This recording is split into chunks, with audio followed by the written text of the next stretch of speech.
À Lubarika, dans le groupe Maditara Luvungi, territoire d'Ouvera, au sud Kivu, à l'est de la République démocratique du Congo, des familles déplacées ont retrouvé refuge dans des salles de classe. Mais ici, au lieu d'apprendre, les enfants survivent à la faim. Elles ont fui les violences. Elles ont tout laissé derrière elles, leurs maisons, leurs champs, leurs moyens de vivre. Aujourd'hui, elles sont prisonnières de la faim et de la misère.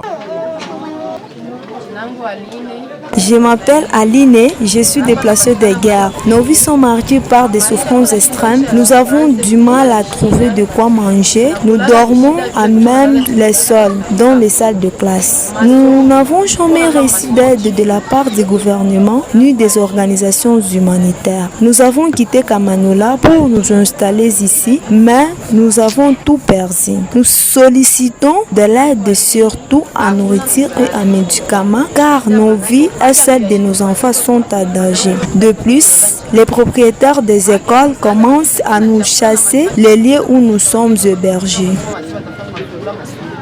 Ici, l'eau potable manque. Il n'y a pas de médicaments. La promiscuité et le manque d'hygiène favorisent la propagation des maladies. Les enfants s'affaiblissent et les femmes sont particulièrement exposées à leurs maladies.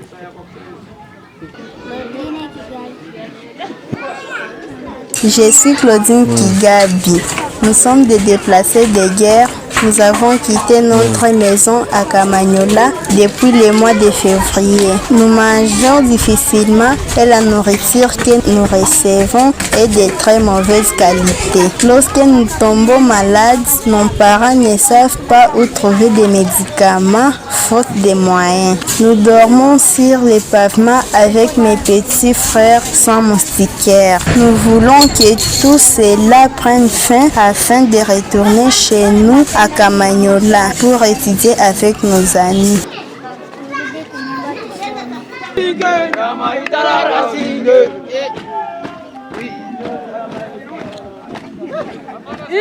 La situation s'aggrave. Les Wazalendo refusent l'ouverture du couloir humanitaire par crainte d'une infiltration du combattant du M23 AFC. Résultat, aucune aide n'arrive à Lubarika. Les familles restent piégées.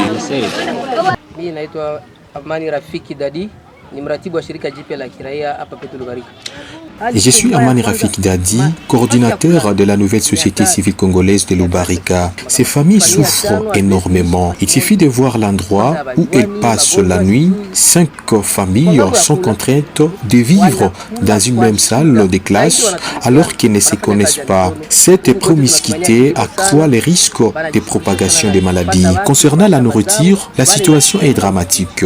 Elles mangent difficilement et parfois passent toute une journée sans rien avaler. Beaucoup d'entre elles survivent en effectuant des travaux ménagers ou des travaux champêtres malgré l'insécurité grandissante qui règne dans la zone. Nous, acteurs de la société civile locale, condamnons fermement la suspension du couloir humanitaire annoncée le mois dernier par le gouvernement du Sud Kivu. Nous appelons le gouvernement central ainsi que les organismes nationaux et internationaux à s'impliquer urgemment afin que ces couloirs soient rouverts dans le plus bref délai, car il s'agit ici de vies humaines en danger. Si c'est réellement un problème de route qui bloque l'assistance, nous suggérons d'emprunter la voie passant par le Burundi ou encore par Kalemi pour que l'aide humanitaire parvienne rapidement aux déplacés. Ces documentaires veulent briser les silences. À Lubarika, dans ces salles de classe transformées en abri, des vies sont en danger. Rouvrir l'accès humanitaire, c'est sauver des familles. Ne les oublions pas.